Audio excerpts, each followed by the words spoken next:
Alors, je rappelle que factoriel 0, c'est 1 et que factoriel n, c'est n multiplié par factoriel n-1.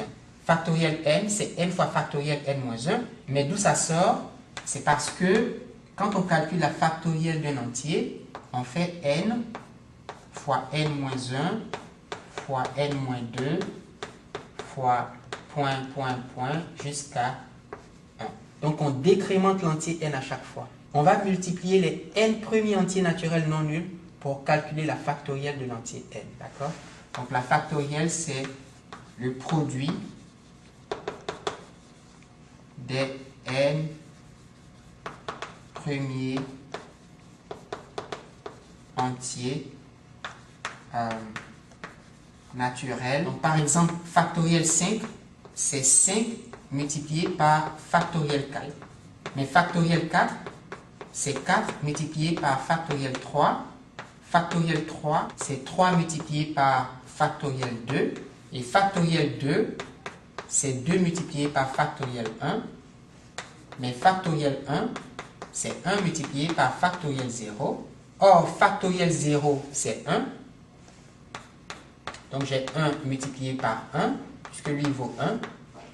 Si vous voulez ça, c'est une convention. Donc, factoriel 1 donne la valeur 1. Et par conséquent, factoriel 2, c'est 2 fois 1. Donc, lui, il vaut 2.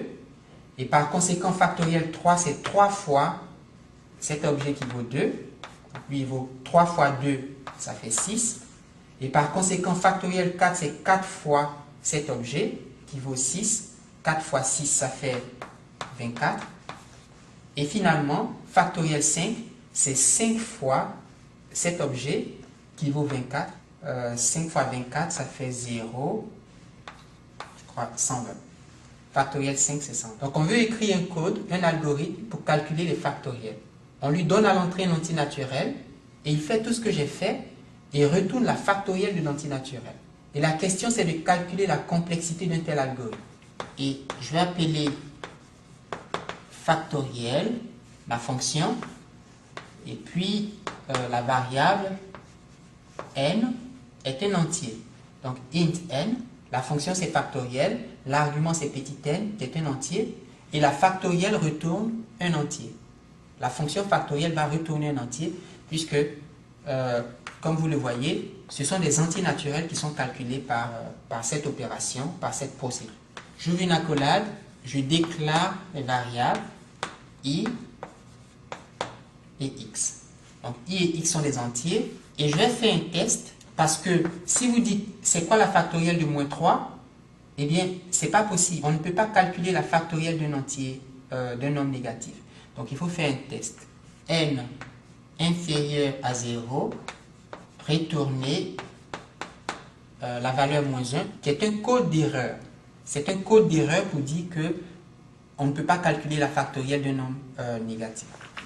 Et une autre exception, si n vaut 0, on va retourner la valeur 1. Donc, return 1, si n vaut 0, mais si n est négatif, retourne la valeur 1. Donc, je vais faire x égale à n, et puis i égale à n, et puis je vais faire la boucle suivante.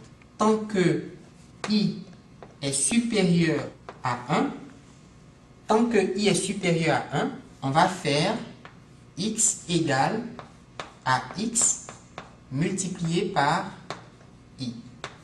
On va faire cette instruction. Et puis, on va décrémenter i. Donc, on va dire i, c'est i moins 1. Donc, x prend la valeur x fois i. Donc, on affecte à x sa nouvelle valeur, qui est x fois i. Et on décrémente i. On décrémente i. Et je ferme ici. Return x. Et puis, je ferme pour cette accolade. D'accord? Je ferme pour cette accolade. Il est possible d'écrire un code condensé. Au lieu d'affecter à i la valeur i-1, avec cette instruction, donc au lieu de décrémenter i, je vais, ou je peux, c'est une solution, hein, je vais enlever cette ligne et puis faire moins, moins. Donc je fais while moins i supérieur à 1, ça veut dire tant que i est supérieur à 1, faire cette opération et décrémenter i. Donc, il fait le test i supérieur à 1, il effectue cette opération, cette affectation, et il décrémente i, d'accord? Et il va le faire tant que i est supérieur à 1.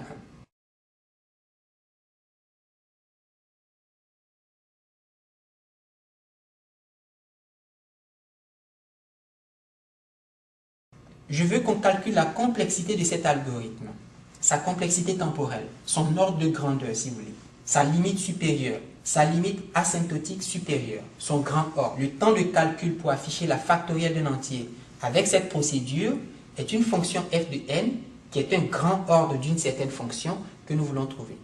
Le comportement asymptotique du temps de calcul pour ce programme. Donc, j'appelle f de n le temps de calcul. Ici, j'ai une déclaration. On a un test ici. Et ce test compare deux objets et puis retourne une valeur. Si n est inférieur à 0, faire ceci. Si n est inférieur à 0, c'est une comparaison. Donc, j'ai 1 plus return moins 1. C'est une instruction.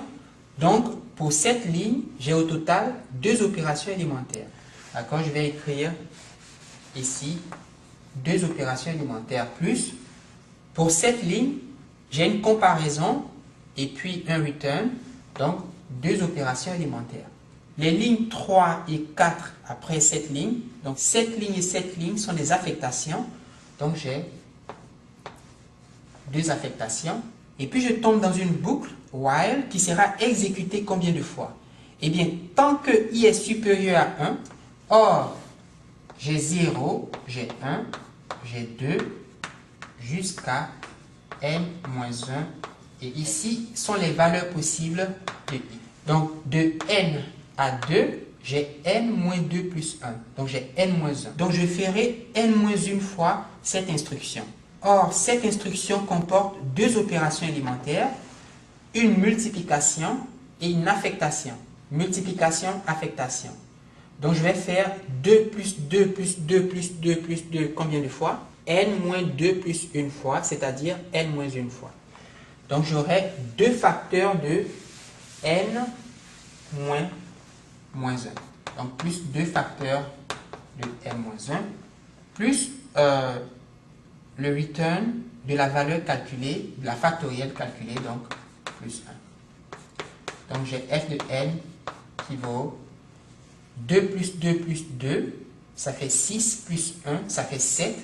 Mais j'ai 2 fois moins 1 qui fait moins 2. 7 moins 2, ça fait 5.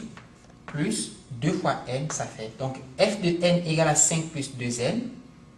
Et on voit bien que f de n, qui vaut 5 plus 2n, est inférieur ou égal à... Alors, si je prends 3n, quel que soit n supérieur ou égal à quoi? Si je prends 1 ici, que je prends 1 ici, lui domine. Si je prends 2, que je prends 2, ici j'ai 4 plus 5, lui domine. Si je prends 3, j'ai 9. Ici j'ai 6, il domine. Si je prends 4, j'ai 12. 12 plus 12. Ici j'ai 8 plus 5, il domine. Si je prends 5, 5 fois 3 ça fait 15. 5 fois 2 ça fait 10, plus 5 ça fait 15. Et là ils sont à égalité. Et si je prends 6, j'ai 18. Et ici j'ai 12 plus 5. Donc à partir de 5, on a f de n qui est majoré par 3 fois n. Et par conséquent, on a trouvé un couple n0 et c, où n0 vaut 5 et c vaut 3. Donc cet algorithme qui calcule la factorielle d'un entier naturel n est de complexité ON. C'est un algorithme en ON et puisque sa complexité est ON, on dit qu'il est de complexité linéaire. D'accord? C'est un algorithme de complexité linéaire parce que sa complexité est ON. Algorithme de complexité linéaire.